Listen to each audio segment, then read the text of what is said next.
May he rot in the hell he wrote so often about in his journals.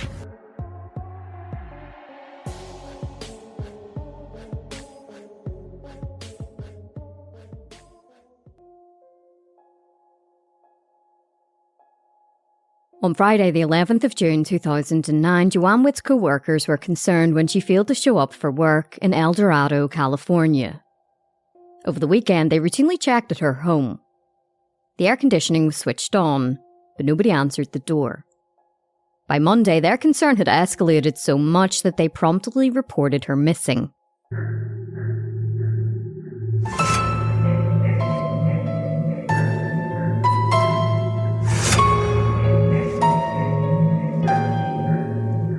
Joanne Witt, a resident of El Dorado, California, was a dedicated single mother to her daughter Tyler. Their relationship had faced a setback when Tyler was 5 years old and was temporarily placed in the care of her grandfather by Child Protective Services.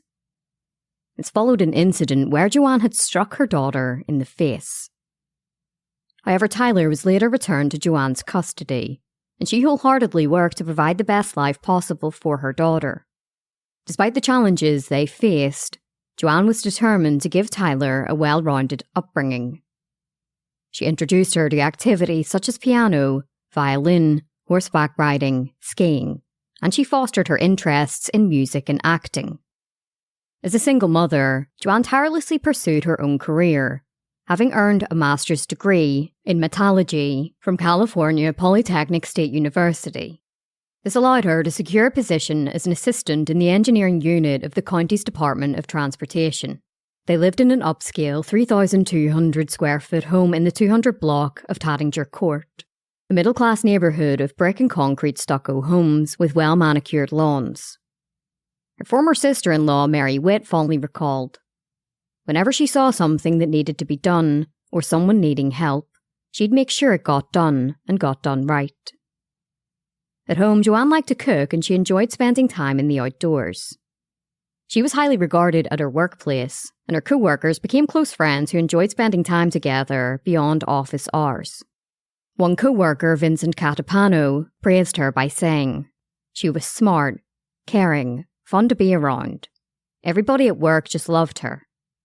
During Thanksgiving in 2008, Joanne generously treated all of her co-workers to an officed feast, meticulously preparing a turkey and all of the fixings. In addition to her successful career, Joanne actively participated in numerous charitable events, including walks for cancer. She genuinely cared for those around her, and even extended her compassion to strangers.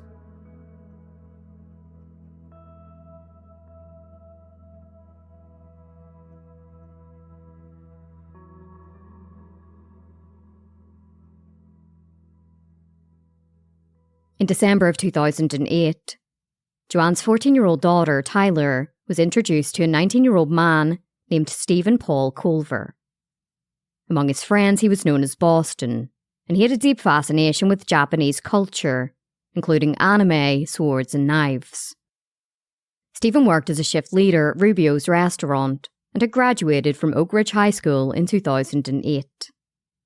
He aspired to become a maths teacher and had enrolled at Folsom Lake College. As recalled by a friend, Zachariah Urson, he was one of the few people who knew what he was doing in life. He had goals. Tyler was immediately smitten by the older man, who was 5 years her senior. Quickly, the relationship turned sexual despite the fact that Tyler was a minor and Stephen was committing statutory rape. Tyler later said of Stephen, "I trusted him more than I trusted anyone, and I love him more than anybody or anything. If he told me to jump off a bridge, and I asked him why and he said just trust me, I would have done it." After school, Stephen would pick Tyler up in his car, and he quickly became a negative influence on her life as her grades began to fall. The duo also dabbled in drugs, including marijuana, cocaine, and ecstasy. Stephen's friends had tried to warn him about the implications of his relationship with Tyler, but he wouldn't listen. One day, Stephen's friend, Matt Bogart, said to him, "Sooner or later, you're going to be talking to a police officer." Over at Stephen's home, his father was becoming annoyed with his unruly behaviour and kicked him out of the house. Stephen knew exactly where to turn.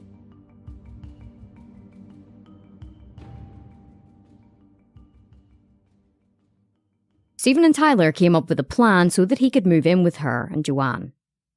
Tyler told her mother that he was gay and simply a platonic friend and suggested that he rent a room in their home. Joanne wasn't sure, but she took pity on Stephen. She thought that he seemed to be a good guy and he could even help Tyler with her tutoring. As Richard Lavallee, a co-worker of Joanne, said, she took him off the streets. She gave him a place to stay. One evening, the trio met with Stephen's father, Richard, at a restaurant in Folsom to discuss the plan. The meeting was strange to Richard, who later commented, "It was really odd. You could feel the tension between Tyler and her mom. You could cut it with a knife." After that, it was decided that Stephen would move in with the Witt family and he could occupy the spare bedroom. In due course, however, Joanne would come to learn the truth about their disturbing relationship. On the 14th of May 2009, Joanne returned home from work to find Stephen's bedroom door open. As she approached it, Stephen came out partially clothed. Joanne called for her daughter, but there was no response. An ominous thought came across Joanne, and she barged into Stephen's bedroom to find Tyler naked in the closet. Joanne was furious. It quickly dawned on her that Stephen wasn't gay, and that had been a ruse to allow him to move in with Tyler, her teenage daughter. She ordered Stephen to get out of the house and told him that if he left Tyler alone, then she wouldn't press charges against him. Tyler begged her mother to change her mind, telling her that she and Stephen were in love, but Joanne wouldn't have it. After all, Tyler was just 14 years old, and Stephen was committing statutory rape.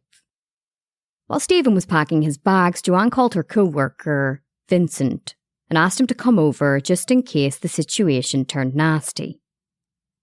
When he arrived, he suggested to Joanne that she go to police and report the incident because Tyler was a minor. Joanne said that she considered it, but Tyler had insisted that she was in love and she didn't want to hurt her daughter. Despite Joanne forbidding Tyler from seeing Stephen, she still routinely snuck him into the home. And when Joanne caught wind of this, she had no choice other than to report him to police. When a detective called up Stephen, he denied that he was sexually abusing Tyler. He said to the detective, "She's like a sister to me. I understand she's 14. I understand all this. I'm very, very scared at the moment." Shortly after this incident, Joanne was at home when she came across Tyler's journal. In the journal, Tyler wrote about how much she loved Stephen and went into explicit sexual detail about their relationship. She also wrote that she wasn't sure how long she could keep their relationship a secret from her mother. Tyler's anger towards her mother was evident in the journal, as she wrote about how she imagined her mother dying. She wrote, "I would curse her with the plague of death if it didn't come back 3 times as hard. I imagine my mum slamming into a truck, going 55 miles per hour, crushing her skull and pelvis. She dies from the impact." In another entry, Tyler had written, "My mother is driving me insane. I can't stand her company for more than 5 minutes. I hate her. She's bipolar insane and is turning me into the same thing. I just wish she would die somehow, some way, and leave me the fuck alone." On the 11th of June 2009, Joanne took Tyler to El Dorado County detectives investigating the statutory rape case. Tyler denied the sexual relationship, which resulted in Joanne handing the detectives her journal, which went into great detail. Tyler was absolutely stunned. She began pacing back and forth and screamed obscenities at her mother. She then went into school that morning and chatted with her friend, Dylan Dutch, about wanting her mother dead. Tyler said to Dylan, "If she died, I wouldn't be sad." Dylan called her a liar and questioned, "You really believe you wouldn't be sad?" Tyler responded, No, I would be genuinely happy. Upon returning home, Tyler called Stephen over and they began speaking about their options. They knew that Stephen was going to be arrested for statutory rape, but they wanted to be together. The conversation quickly turned ominous, and Tyler suggested that they commit a Romeo and Juliet suicide pact. Their plan was to drive to San Francisco and take their lives, but Tyler worried that as soon as her mother noticed them missing, she would call police. Tyler then turned to Stephen and said that her mother needed to die. Later that afternoon, Joanne was at work when her phone began to ring. Her co-worker Vincent recalled. She was handling the whole thing extraordinarily well. She would say, "When you calm down, we'll talk more about it." She was on the phone with her daughter Tyler, and eventually Joanne left work early that day to return home and speak to her daughter. She was unaware of the grim plan that she and Stephen had just concocted hours earlier. That evening, Joanne sat down with a glass of brandy after a heated debate with Tyler. When Joanne retreated to bed for the night, Tyler texted Stephen. He scaled a back fence to bypass a neighbourhood security gate. Tyler then led him into the home, armed with a knife from the restaurant where he worked. Meanwhile, Tyler obtained a knife from the kitchen. Stephen silently entered Joanne's bedroom, standing beside her bed while Tyler waited outside. Suddenly, Stephen raised the knife above his head and stabbed Joanne multiple times. Joanne awoke during the brutal assault and valiantly fought back, sustaining defensive wounds to her hands. The attack left Joanne with over 20 stab wounds, including a severe one that appeared to have slashed her throat. Covered in blood, Stephen emerged from the bedroom, and Tyler swiftly went about securing the scene. Stephen covered her with a SpongeBob SquarePants blanket to prevent blood from spreading. Tyler then closed the windows and blinds and turned on the air conditioning to mask any odour and create the illusion that Joanne was present and alive. After the murder, Stephen and Tyler drove to their friend Matthew Widman's house. They proceeded to dye their hair, raising Matthew's curiosity. When Matthew inquired about their actions, Stephen and Tyler claimed that they had planned to run away and end their lives, but refused to provide further details, promising to explain later. The trio then visited the town centre to hang out, before going to Stephen's father's house. Finding his father absent, they indulged in marijuana and cocaine. Later, Stephen retrieved a white shopping bag from his car, revealing a large blood-stained knife to Matthew, confessing that he had killed Joanne. He described stabbing her in the throat and stomach while Tyler stood outside the bedroom. He then chillingly disclosed Joanne's final words. "No, Boston, no." Matthew later recalled, "We talked a little and said our goodbyes, then I went back home. That was the last I saw them." Matthew said that he didn't ask why they had killed Tyler's mother, nor did he think to report it to police. As he said, he was shocked and surprised. Later that afternoon, Matthew called two friends who also knew the couple, Matt Bogert and Dylan Dutch. He asked them to meet him at a local Safeway store, which they did. Matthew informed Matt and Dylan of Stephen's ominous confession, and Matt immediately called up Stephen. He demanded, "I want to know what you have to tell me." Stephen replied that he had killed Joanne and that her body was in the master bedroom covered with a blanket. During the phone call, Stephen also told Matt that he and Tyler were driving to San Francisco to kill themselves. Matt attempted to talk Stephen out of it, but he said that it was their only recourse to be together. He then added, "I can't really live without her. We need to do this." Over the next hour, Matt chatted with Stephen on the phone and tried to talk him out of the suicide pact. But Stephen said that there was no alternative.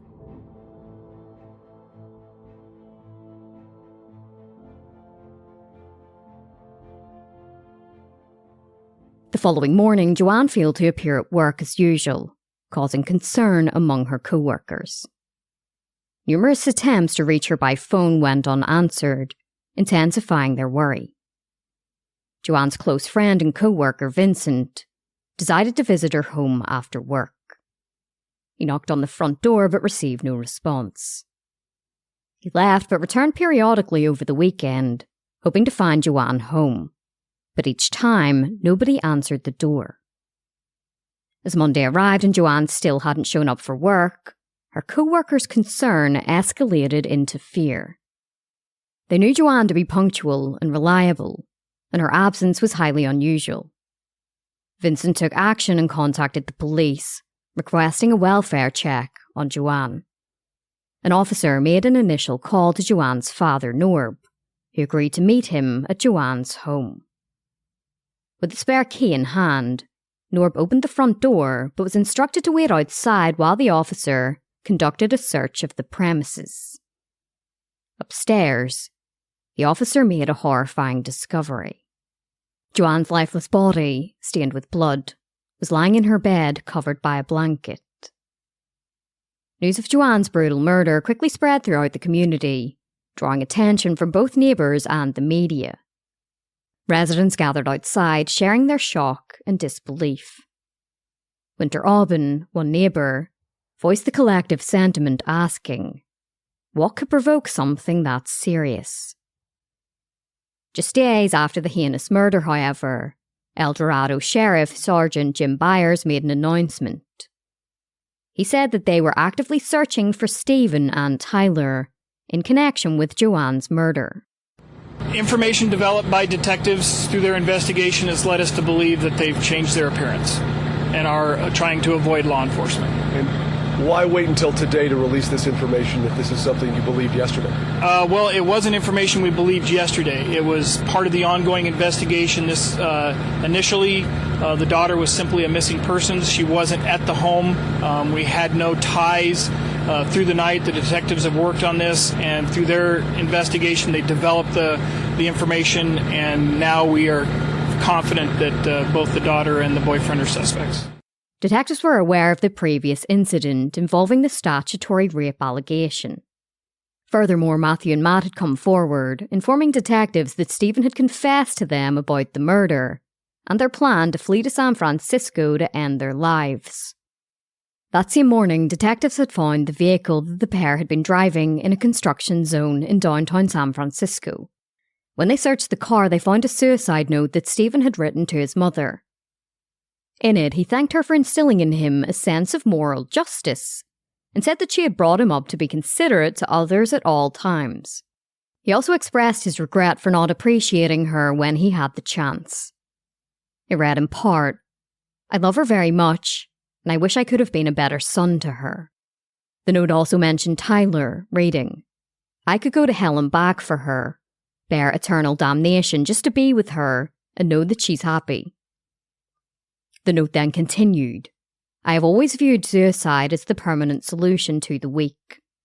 If I kill myself, it proves the world is stronger than I." Detectives released photographs of the fugitive pair, describing Stephen as 6'1" tall and Tylar as 5'1" tall. They also alerted the public to the fact that Stephen and Tylar may have altered their appearance in an attempt to evade capture. The revelation that Stephen and Tylar were the main suspects in the murder horrified those who knew the family. According to neighbours, they appeared to be just your average American family. Once news broke, Stephen and Tylar's friends began posting on their Facebook accounts, urging them to hand themselves in. One of Stephen's friends pleaded with him to stop running and warned that he was only making it worse. Another friend posted, "Dude, you've got to quit running. We're all worried about you here. Please, Boston, you once told me that you would never be capable of such a thing. Prove me right. Prove yourself right." Early the next morning, Stephen and Tylar were spotted sleeping outside a strip mall in San Bruno. Detectives quickly descended on the scene and arrested them without incident. Stephen was booked into the San Mateo County Jail, while Tylar was sent to juvenile hall, while both awaiting extradition back to El Dorado. In announcing the arrest, Captain Craig Thurgilston stated, "We can all breathe a collective sigh of relief." During their time on the run, Stephen and Tyler had sought refuge at a Holiday Inn, as detectives later discovered. A search of Stephen's bank card records revealed the hotel booking. When detectives combed through the hotel room, they stumbled upon another suicide note. Additionally, they found 2 bowls filled with cereal and rat poison. The suicide note contained a chilling message: "You will find us together, dead on a beach." Among the items recovered at the hotel was marijuana, condoms, and a DVD of the movie Donnie Darko. It was apparent that the couple had consumed some of the rat poison mixed with Fruit Loops and cake, although it had failed to be fatal. By the next day, both Stephen and Tyler had been extradited, and prosecutors announced that they were considering whether to charge Tyler as an adult in the murder. If she were tried as an adult and convicted, then she could be facing a sentence of life in prison. If convicted as a juvenile, however, she would be free at the age of 25. District Attorney Lisette Souter wanted her charged as an adult due to the seriousness of the crime, the circumstances, and the gravity. Tyler's defense attorney Mark Ralphs, however, said that he was going to argue that she should be charged as a minor. Meanwhile, Stephen was charged with the murder of Joanne and was ordered to be held without bail. In November, a hearing was held to determine whether Tyler should be charged as an adult. Testimony was presented regarding her role in the gruesome murder of her mother. Her journal was also entered into evidence. District Attorney Souter said that the testimony showed Tyler's sophistication in committing the crime. Defense Attorney Ralphs, however, suggested that Tyler was merely following the instructions of an older participant. The judge ultimately decided that Tyler could be tried as an adult in Joanne's murder. When announcing the decision, Judge James Wagoner stated, "There is no graver crime than matricide." He said that he didn't believe that Tyler could be rehabilitated in 10 years, stating, "This was not an easy decision to reach," but said that evidence showed criminal sophistication. Both Tyler and Stephen were ordered to stand trial for the murder together, and prosecutors announced that they weren't seeking the death penalty.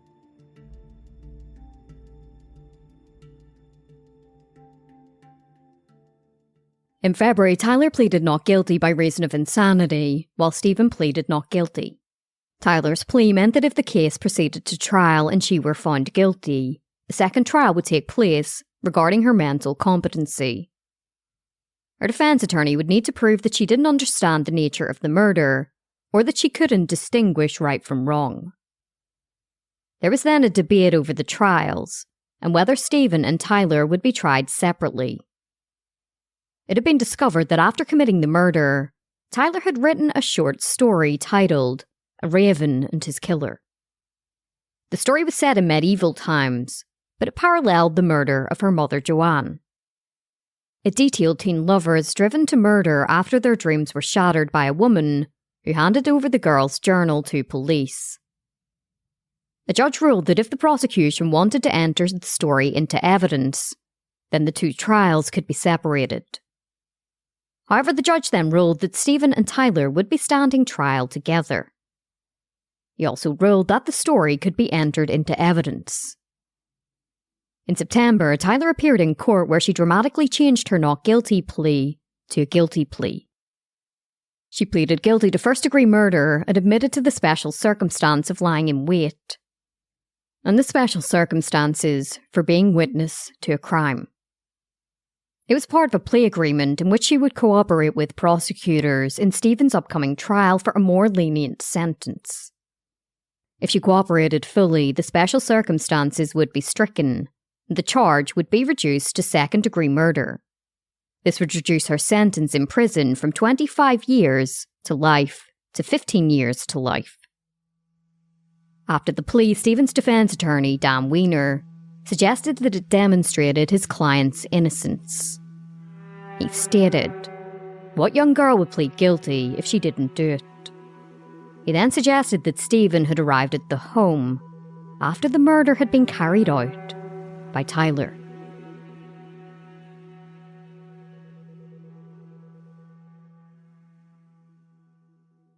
On the 17th of May, the murder trial for Stephen commenced with the seating of the jury. During the opening statements, it became apparent that the defence intended to shift the blame for Joanne's murder onto Tyler.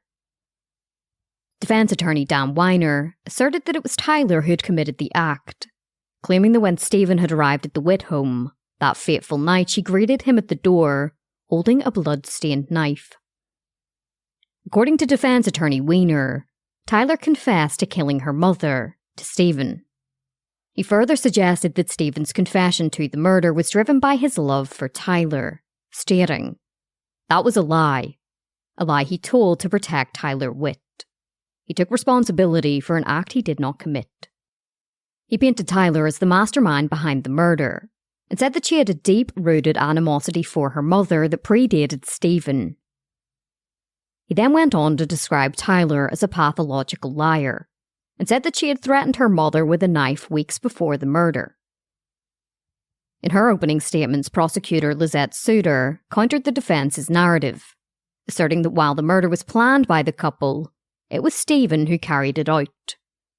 Prosecutor Suter claimed that after Stephen and Tyler went upstairs to Joanne's bedroom, Tyler witnessed Stephen raising his knife above his head.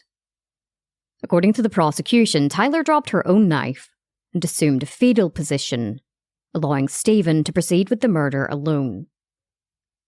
Prosecutor Suter read aloud a text message Stephen had sent to a friend after Joanne forbade him from seeing Tyler. In the text message, he expressed frustration with Joanne's actions, insinuating that she was trying to ruin his life. Prosecutor Suter then stated, "This is a case about a 19-year-old man and a 14-year-old girl with a forbidden love affair, to the point of sadistic murder." Both the prosecution and the defence agreed that Stephen and Tyler had attempted to take their own lives by ingesting rat poison shortly after committing the murder. During the first day of the trial, Matthew Weidman testified about Stephen and Tyler's visit to his home following the murder. He expressed shock upon hearing Stephen's confession, stating, "He never struck me as the kind of person to do something like that." During cross-examination by defence attorney Weiner, Matthew noted that Tyler didn't appear to be upset over her mother's death. In fact, he recalled Tyler previously expressing that her life would improve if her mother were no longer around. Matt Bogart also testified about the confession Stephen had made to him. Another friend, Edward Graham, testified next, telling the jury that after he became aware of the confession, he sent a message to Tyler on MySpace. He said, "You sicken me beyond anything. You really killed her?" Tyler replied, "I didn't say that. Now she's gone. I'm weeping that I'm free." She then added, "lol," in capital letters.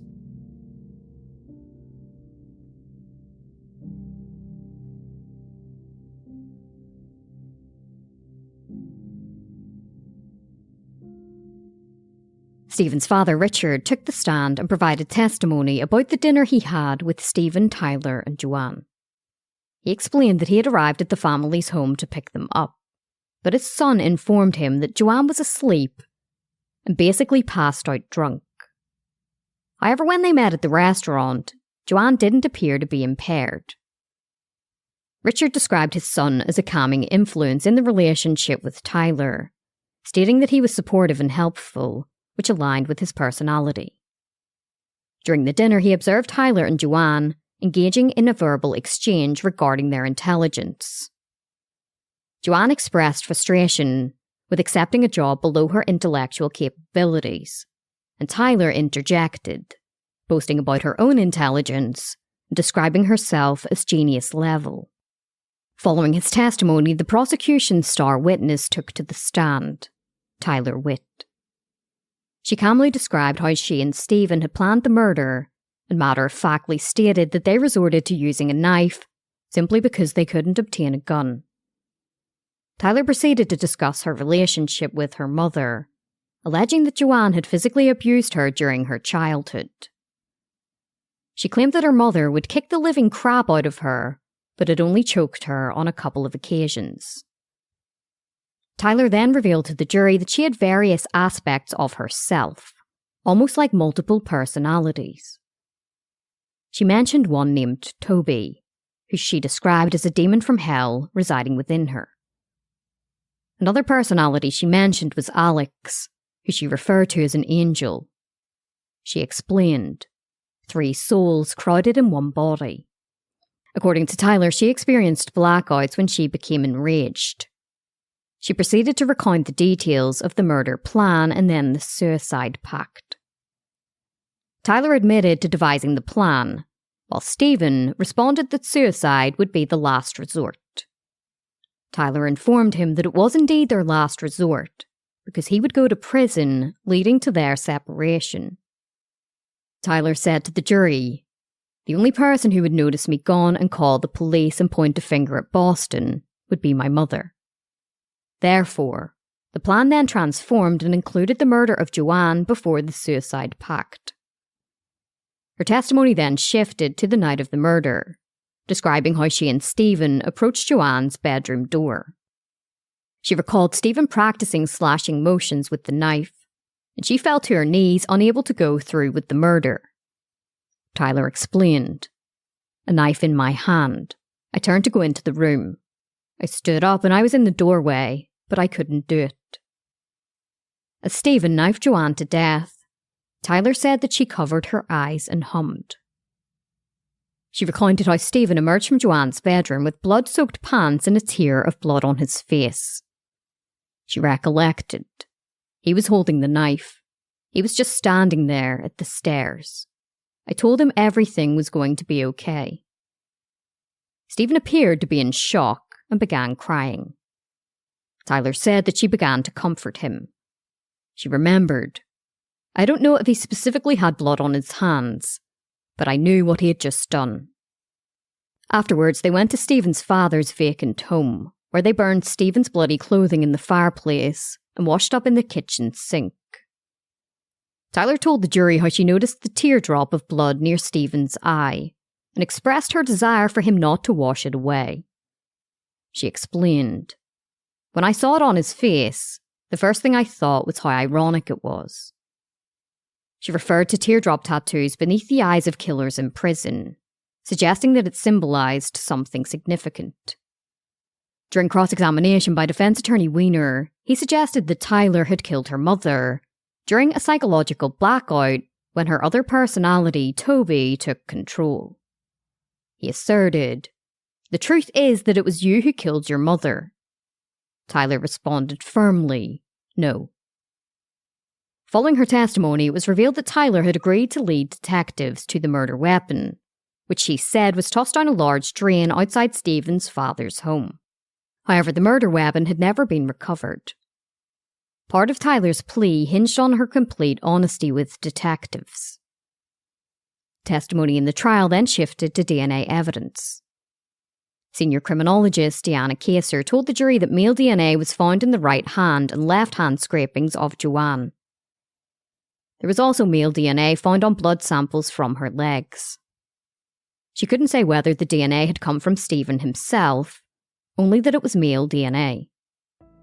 Defence attorney Robert Blazer attacked her findings and pointed out that it was impossible to determine when DNA deposits were created on an object.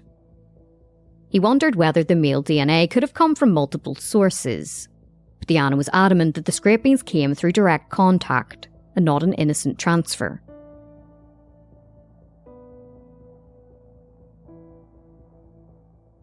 On the second week of the trial, Stephen took to the witness stand, recounting his version of events for the jury.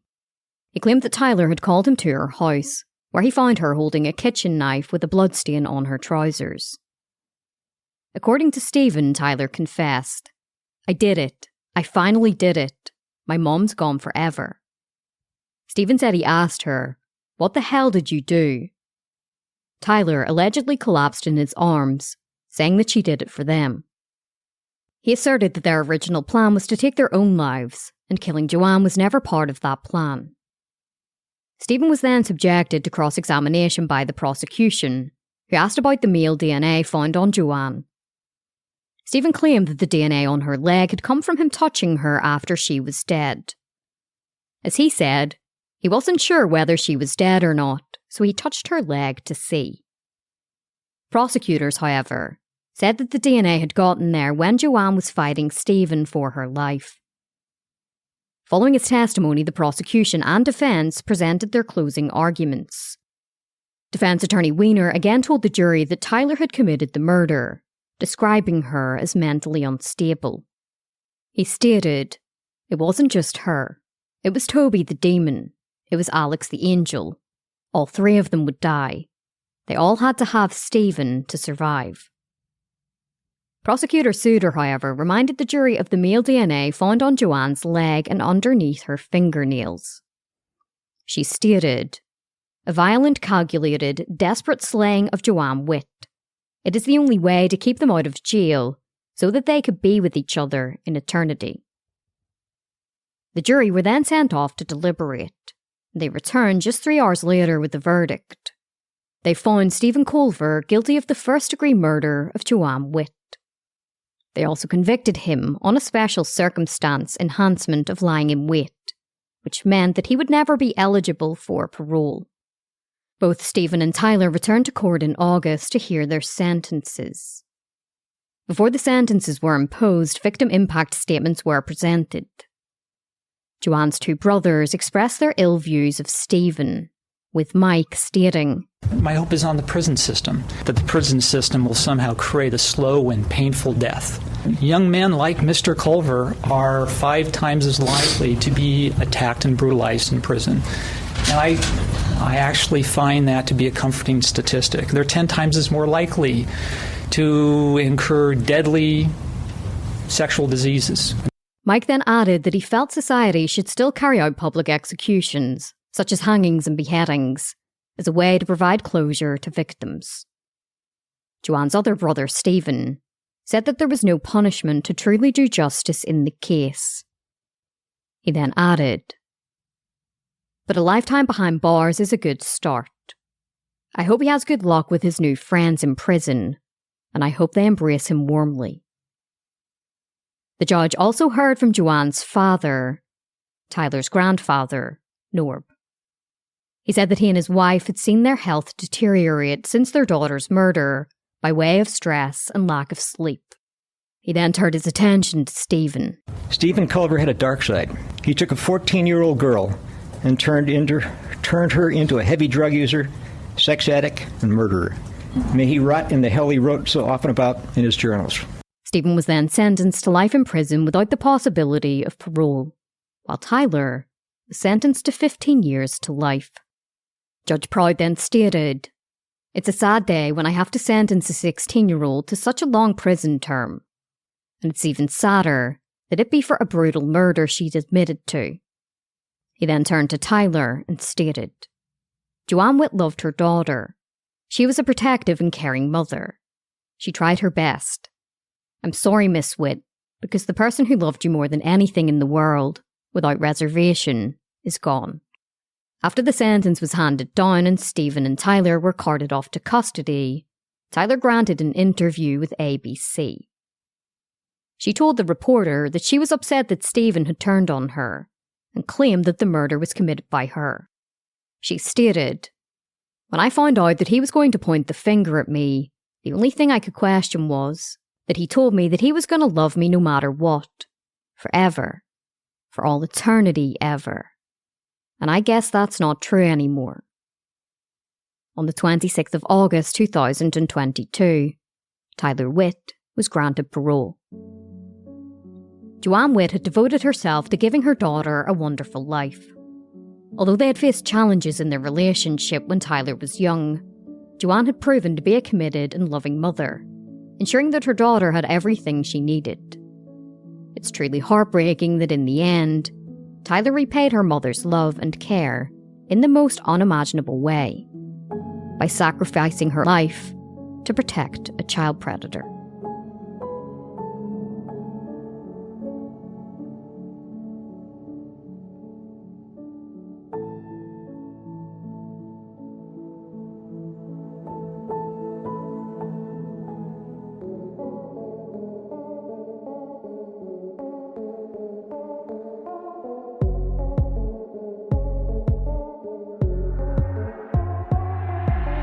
Well, Besties, that is it for this episode of Morbidology. As always, thank you so much for listening, and I'd like to say the biggest thank you to my newest supporters up on Patreon, Celia, Alicia, Marcia, and Jessica. The support up on there seriously goes such a long way, and I am eternally grateful. If you'd like to support Morbidology on Patreon, the link is in the show notes. In exchange for your support, I upload ad-free and early release episodes, bonus episodes of Morbidology Plus that aren't on the regular podcast platforms, behind the scenes including bonus videos, audio, and case files, and I also send out a handwritten thank you card along with some cool merch. If you'd like to support the show in another way, you can always leave me a rating and review on Apple Podcasts, Spotify, or wherever else you're listening. Remember to check us out at morbidology.com for more information about this episode and to read our true crime articles. Until next time, take care of yourselves, stay safe, and have an amazing week.